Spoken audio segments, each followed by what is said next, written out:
dollar. Dirt and money, no soul. Had to go and get it, ain't no time to kick it. Got a stack of flip for my foes. Dollar. Please tell me you can hear me. Don't turn your back and don't neglect me. Just let me know if you need me. Dollar. Let me watch out for my partners. Keep my money long, get my team strong. Let me run away from my problems. Yup, what's good, original crew, man? We're back, baby. New Mr. Ballen. What creatures... He be changing the name so much. What creatures brutally attacked these men in the forest? Because earlier it said horrifying cryptid encounters. Encounters from across the globe. I don't know, man. Mr. Ballen always be changing his titles here and there, bro. I guess if it ain't working, you got to switch it out, huh? Yeah, I guess so. But hey, with that being said, before we get into it, make sure you check out the links in the description box. Down below. You already know where to go if you want first support. All you got to do is check out down below. Also, if you enjoyed today's visuals, like it with a thumbs up. So, hey, if you're looking for it, if you had another title by the end of the week, that's the latest video. There's nothing we can do about that with the name changes. But so far, we got this title, as you see, and the other title, Horrifying Cryptid Encounters from Across the Globe. You might have seen that earlier today before it changed. So, I don't know. But you ready, C? Ready. All right. Oh, also, we just want to let everyone know the Discord link to the Discord channel is in the description box down below, man. So you go check that out. Go join the Discord. Be a member of the family, man. We appreciate each and every one of y'all. We got a lot of things we're trying to cook up and work up with the Discord. So we need y'all to join in, man. It's free. But let's go. Today, we're going to look at 2 spooky stories about people's run-ins with terrifying creatures. But before we get into those stories, if you're a fan of the strange, dark, and mysterious delivered in story format, then you've come to the right place because that's all we do, and we upload once a week. So, if that's of interest to you, please take the like button out to pet some furry, cute animals at the zoo, but instead of taking them to the zoo, take them to pet a pack of wild, hungry hyenas and stack their pockets full of hot dogs. Also, please subscribe to our channel and turn on all notifications so you don't miss any of our weekly uploads. And also, I am on tour right now, so be sure you follow me on Instagram. My Instagram handle is just Mr. Ballen, where you will see all the behind-the-scenes magic of us being on tour. It's really good. Again, Instagram, Mr. Ballen is my handle. Check it out. Okay, let's get into today's stories.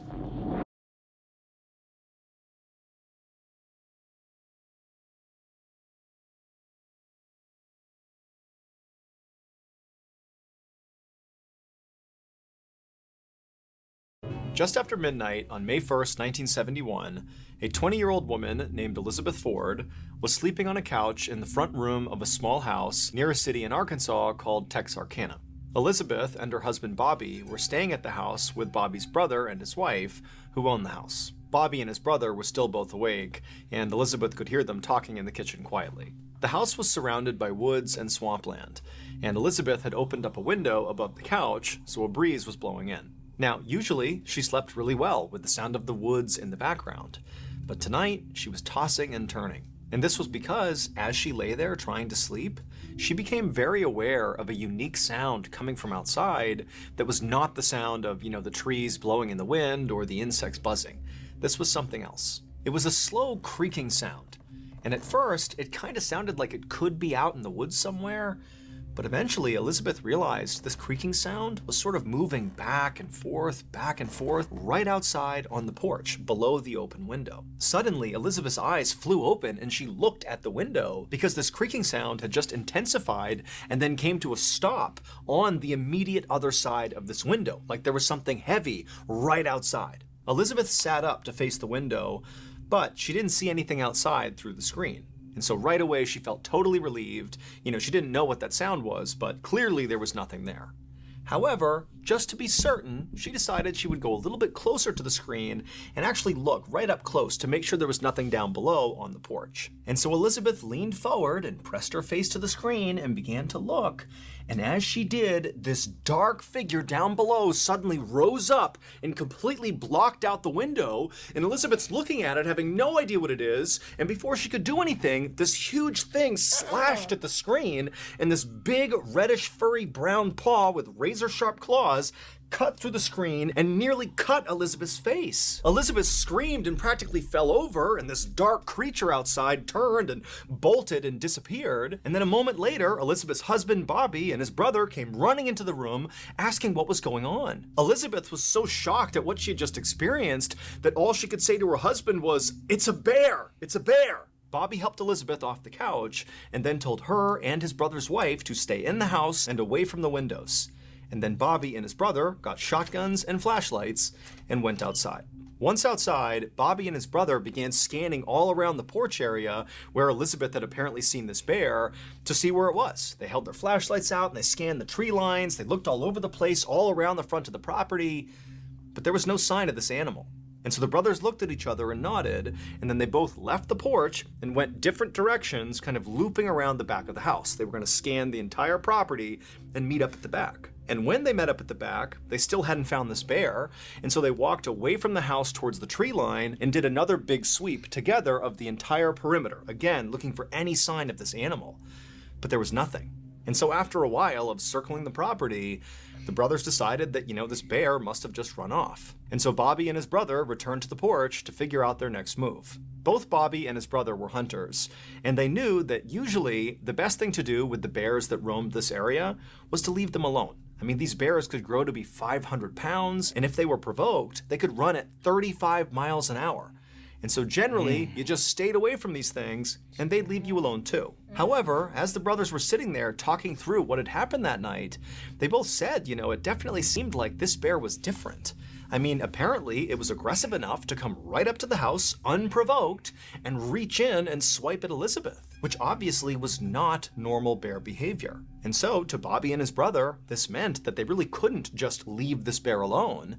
They had to go out there and find it and kill it to protect themselves. And so Bobby lit a cigarette to calm his nerves, and then the two brothers came up with a plan for how they were going to go find this bear. What you looking at me like that for? I'm just looking. I'm just You looking listening. at me like, shit, I want to go out there and see if he ain't out there no more. He ain't bothering nobody. I'm going. That's how you looking though, see? You like. I'm like, I ain't gonna go looking for it, but I just wait for it to if it come back. But, yeah, true. That's what you should do, but though. I guess, they hunters. That's what they do. F that. Sometimes hunters be the ones who get got. Y'all be out there trying to get folks and get got yourself. Because if the bear, if it is a bear and he acting a little different than normal, I don't want to look. If you catch me in one fight, help the bear. Nah, help you. Help me. Help me. Cause I can't do it. Bobby's brother would man the front of the house, and Bobby would man the back of the house. And they would stay in their respective positions, monitoring the property until either they saw the bear and dealt with it, or until the sun came up, at which point they could go get help. And so after agreeing to this plan, Bobby took one final drag on his cigarette, chucked it to the ground, and then with his shotgun in one hand and his flashlight in the other, he stepped off the porch and walked around to the back of the house and stared off into the darkness. Bobby had only been in the back of the house for a couple of minutes manning his post when he began to smell this horrible smell. Now, at first he thought it was just some sort of wet, musky smell that came over from the swampland nearby, but as he continued to smell it, it got heavier and more pungent. It smelled like a wet, decaying animal. Bobby tensed up and aimed his flashlight up at the tree line and began looking back and forth, trying to figure out where this horrible smell was coming from. And as he was doing this, he suddenly heard the sound of tree branches snapping off to his left.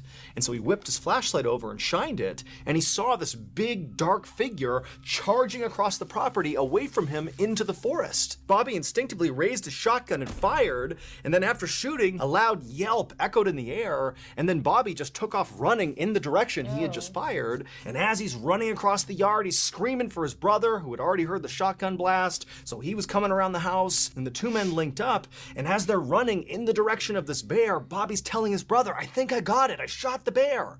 But they get over to where Bobby had last seen it and where he heard this yelp come from, and there was nothing, there was no bear.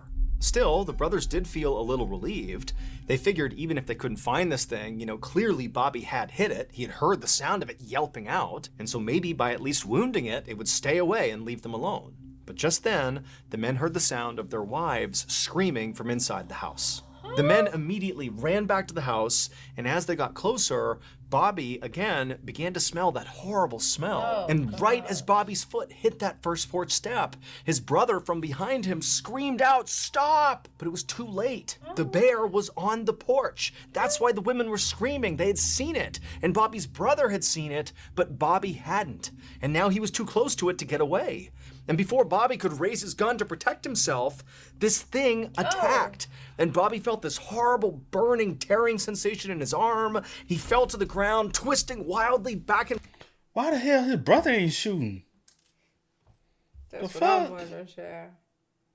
That don't make sense. forth trying to protect himself. He was pinned underneath this enormous bear, level with its chest, with its arms and legs on either side of him. And that horrible smell he was smelling was clearly coming from this animal. That's all he could smell from underneath. But just then, it was like a miracle, because to his side, Bobby could see there was an opening, and so he rolled and somehow got out from underneath this enormous creature. Bobby scrambled up to his feet, and he darted past the bear and rammed into the closed front door of the house. It popped open, he fell inside, and his wife ran forward and shut the door behind him, leaving Bobby's brother outside on the porch alone with the bear. But before any of them could do anything about that, they heard the sound of his brother's shotgun going off. Then there was a long moment of silence.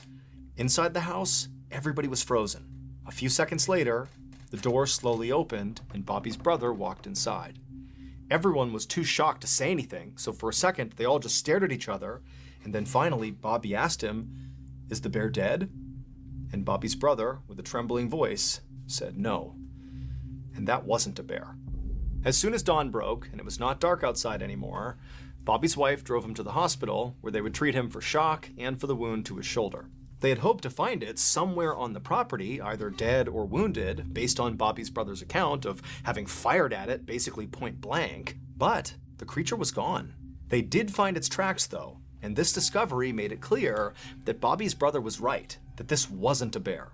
Because in the dirt surrounding the house were all these bizarre footprints and handprints of a creature that seemed to walk on its hind legs with 3 toes on each and had 3 long sharp claws on its hands. And as unbelievable as this all seemed to the police, this actually tracked with what Bobby's brother said he saw when he was out on the porch. He said he saw a creature with reddish brown hair all over it that stood over 7 feet tall, and after being shot, it took off running on 2 legs, and it ran fast. But the most terrifying thing about it, at least according to Bobby's brother, was actually its eyes.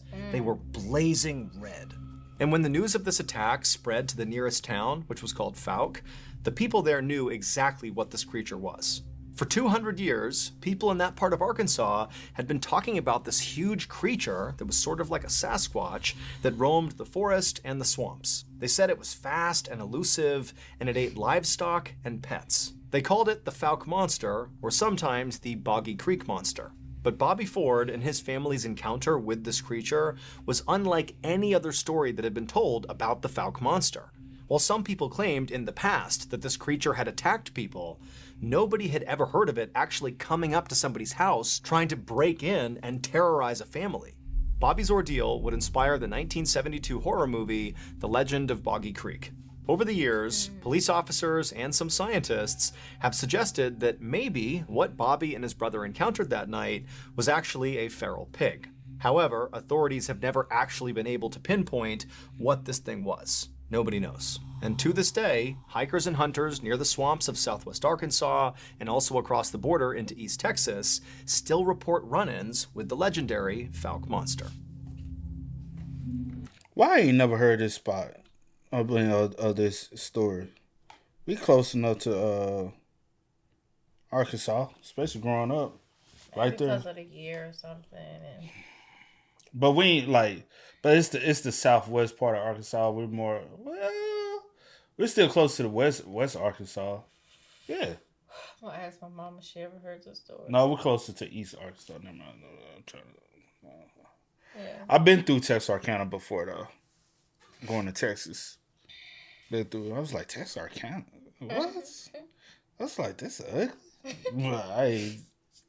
I don't know, man. Do you believe this? I mean, They said they believe there was by a pig or something.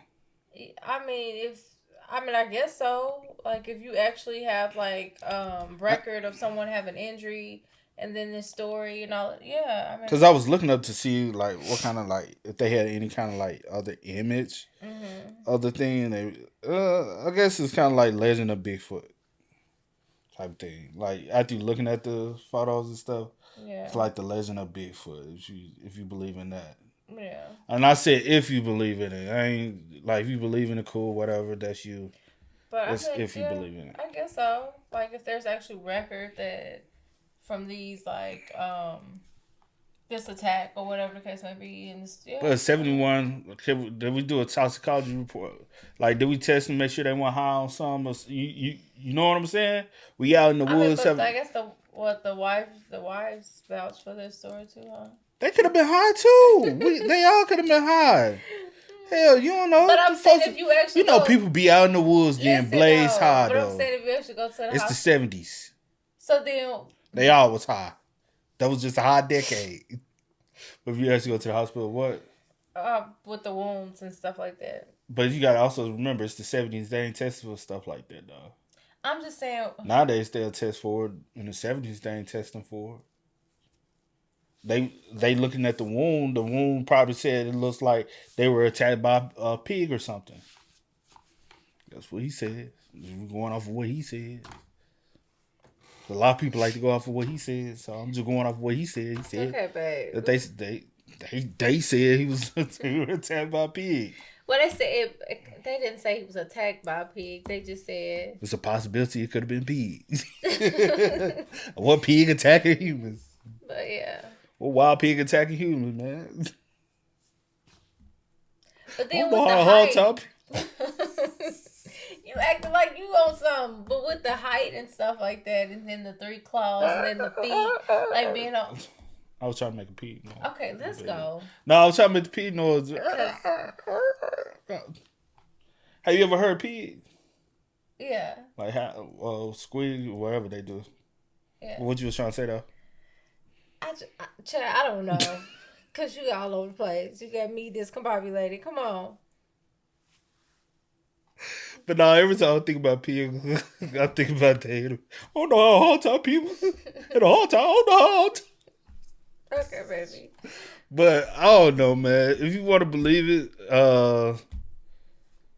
do we got any medical records to show? What I'm saying, but, we got police records. Like, what other evidence? I understand that a movie is based off of, but also movies are based off a lot of folklore tales. So anybody could have came up with anything because it happened in Texarkana, but the people and the others supposedly are carrying the story. So maybe they have like some pictures or something somewhere from it. That's what I looked it up. I'm saying like maybe like just in a police. That's why I looked it up. Ain't no evidence. That's all I need. I just need pictures of what? I just want to see this is the 70s, girls. They ain't doing. I just want to see what the wombs look like. What the womb look like. That's all. I just want to see like is it like a long claw marks and stuff. I just want to see. That's it. That's all. If I dig into you, that could be a long claw mark. But it'll be different because your nail bit like it just. Well, what I'm saying is, they said the claws and everything look like a bear. Do not say oh. I'm gonna say do not say nothing else about no pig. They said it looked like a bear, so the claws similar to a bear. Well, they thought it was a bear from a distance, but and up on it. But up on it, well, yeah, until you up like close and personal. And Bobby didn't even say it was a bear. Bobby was the closest one. He still thought it was a bear. When he came in the His house, brother said that ain't no bear. His brother said that, not Bobby. Bobby's brother said that wasn't a bear. Bobby was thinking it was a bear. He said, "Did you get the bear?" He said, "That wasn't no bear." Well, it was nighttime too. At nighttime, a lot of stuff look, So I guess when it's like up on you, it's like on like it's a bear. Like, let a bear up on you like that too. Go to Gallenberg, and they be quick to open them doors. I didn't see go to Gallenberg. Them joints walk straight up on their hind leg, open the door. Do they not? Excuse me. Do they not? Yeah. Hey, them bears straight up open the from car what door. I've seen on the video. They open your car door, go straight up through your stuff, and then run straight off. I don't know why people don't be locking their car doors when they On go. vacation. Okay. I'm thinking paranoid about it. when it comes. Baby, I locked the door 5-6 times. Still report run-ins with the legendary Falk Monster. Falk Monster.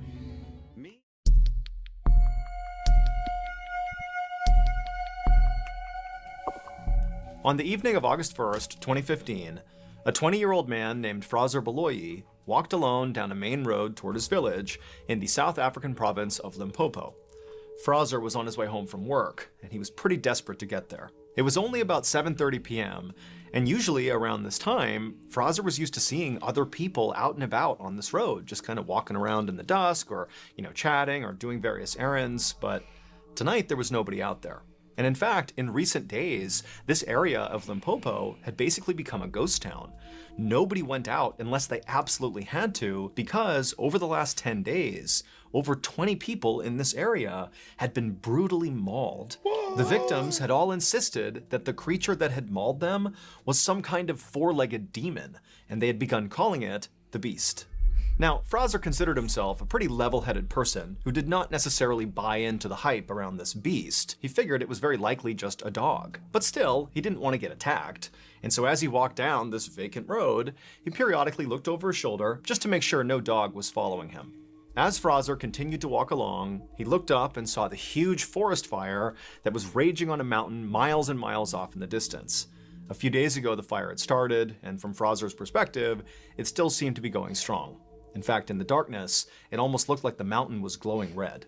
Just then, Fraser noticed the turnoff for the shortcut that would take him through some forest back to his home, and when he got there, he stopped and looked over his shoulder one more time to make sure he was still all alone, and he was, and then he stepped off the main road, into the woods, and into the darkness. Under the tree canopy, the night suddenly seemed a lot darker. Fraser did his best to think about the chores he needed to do for his mother once he got home, instead of thinking about the beast. But he'd only been on this path for about 300 feet when he suddenly heard a rustling from behind him. And so right away, Fraser stopped and turned around and looked where the noise was coming from. But all he saw was darkness. There was nothing there. And so Fraser, for a whole minute, just stood there staring out into the tree line, waiting for something to move. But nothing did. And so Fraser told himself he was just being paranoid. Everything was fine. And then he turned back around and kept on walking. But pretty quickly, his walk turned into a jog. And he was almost to the end of this path, almost out of the forest. He could see his village. It was right there. When he heard noises behind him again. Except now, in addition to the rustling sounds, he heard a new sound. It was like a wheezing sound, like a sick animal that was breathing heavily. Now, Fraser knew he was not just being paranoid. Something was out there, and it seemed like it might be following him.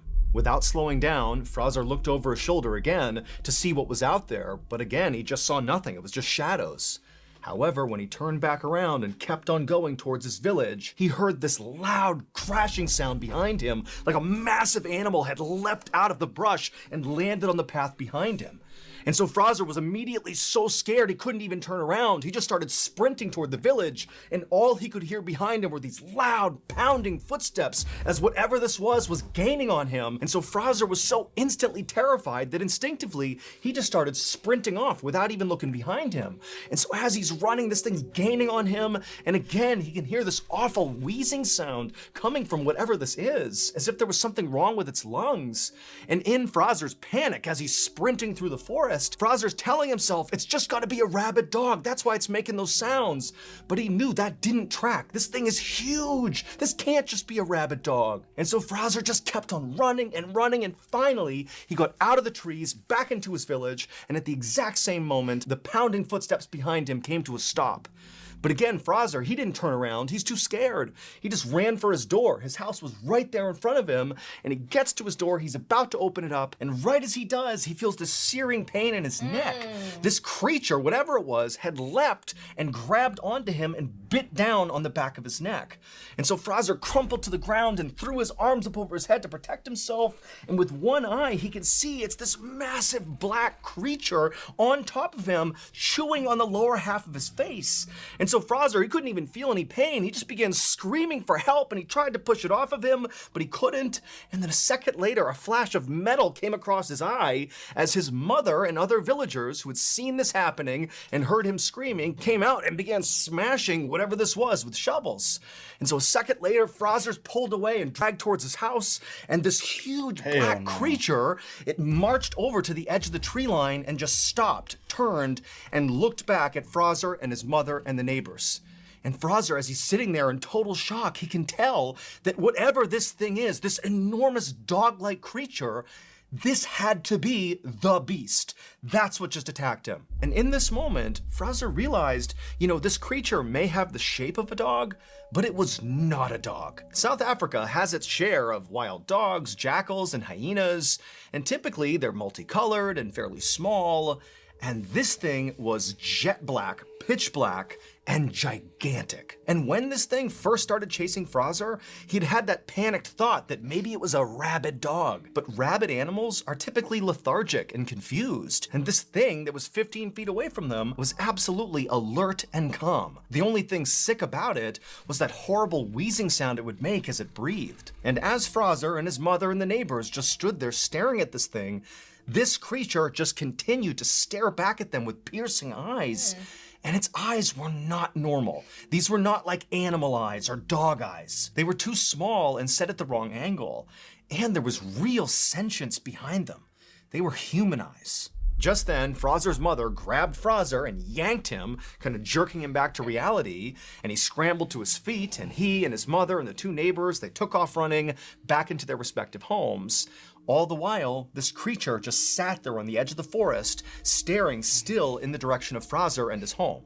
Once inside of Fraser's house, his mother immediately dialed the emergency number to tell the police about what had just happened, but the police told her they were not going to send people out there to deal with some dog. And so Fraser's mother decided she would just treat her son's wounds on her own until this dog-like creature had left, and then once it had, she would get him a ride to the hospital. However, as Fraser and his mother stared out the window at this creature, it didn't leave.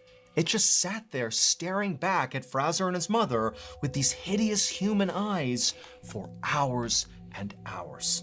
Finally, in the morning, it was gone. The attack on Fraser was the last straw for the people of his village. They believed the creature that had bit his face was the demon beast that had hurt so many other people. And so the elders of Fraser's village came up with a plan of how to deal with this beast. And so a few days after the attack on Fraser, this group of elders went off on a journey up into that mountain that Fraser had seen off in the distance that had that huge forest fire on it.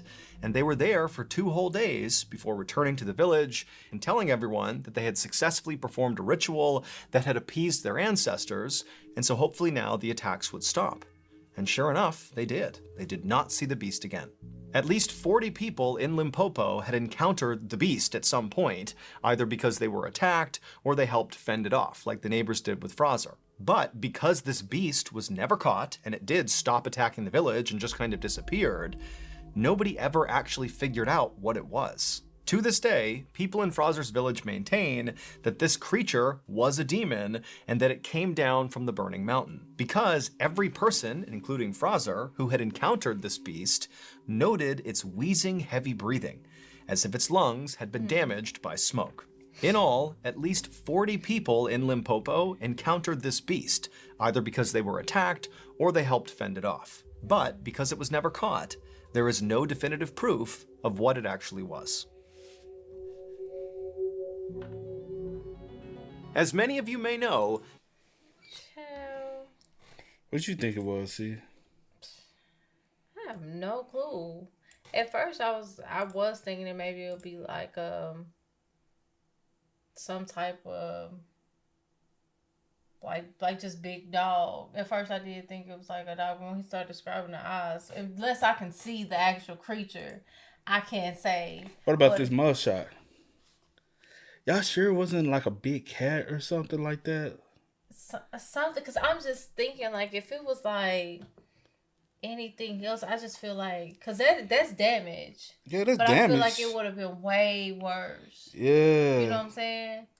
Like, I don't know, maybe if it was the help, and then just like the release just of every,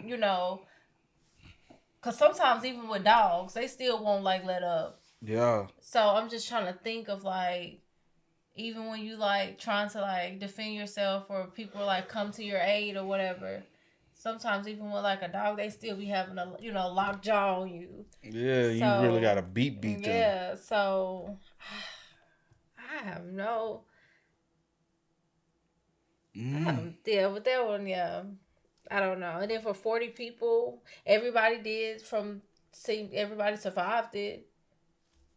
So I'm just trying to. Well, you never know. I said it seemed so with him because he didn't say there was any casualties. So I'm not sure. Yeah. But right now I'm just gonna say it was some type of big old dog. I don't know because I can't say animal type. Some type of animal.